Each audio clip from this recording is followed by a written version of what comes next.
current and former executives at Nissan, Renault, and Michelin, board members, rivals, friends, and Ghosn family members. Many of them spoke on the condition that we would not use their name, a request we have respected. The book also draws heavily on thousands of pages of documents, including previously untapped legal documents from Japan, France, Lebanon, and the British Virgin Islands, board minutes, audits, internal company reports, emails, presentations, surveys, and audio and video recordings.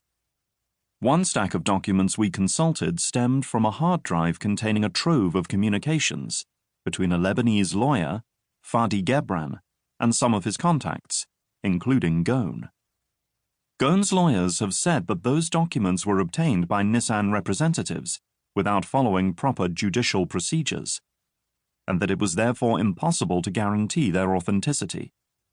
In the course of our reporting, we were able to authenticate dozens of the messages and ascertain that the events or financial transactions described in them took place in real life.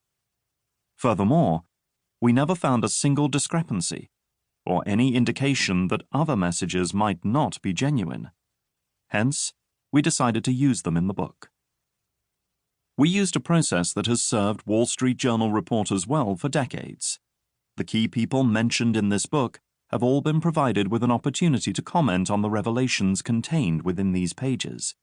We also followed a cardinal rule: no surprises. Ghosn himself sat down to answer our questions for several hours. He was forthcoming on everything, with the exception of matters related to Oman. He said he would reserve his answers for the French justice system, where he is facing a criminal investigation. That, of course, is his right.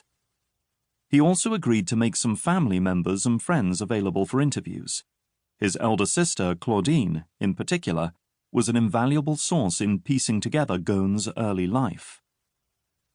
As we got closer to publication, we sent an email to Ghosn's public relations advisors, asking for Ghosn to review a number of facts and anecdotes that we planned to include in the book, and giving him another opportunity to comment on the specifics of the so-called Oman route.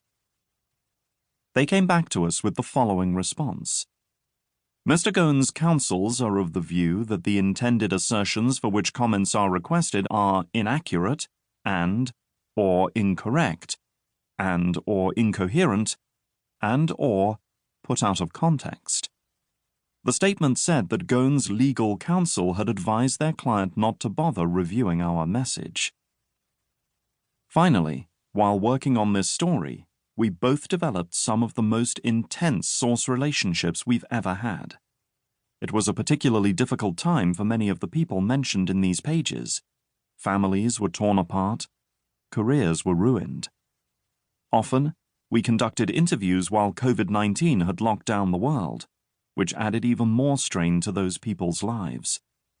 Despite all that, they still spoke to us. Our conversations were sometimes emotional, leading to relationships that yielded both revelations and challenges. On occasion, those connections were impossible to maintain. Regardless of the trajectory of our correspondence, we will always be grateful and indebted to our sources.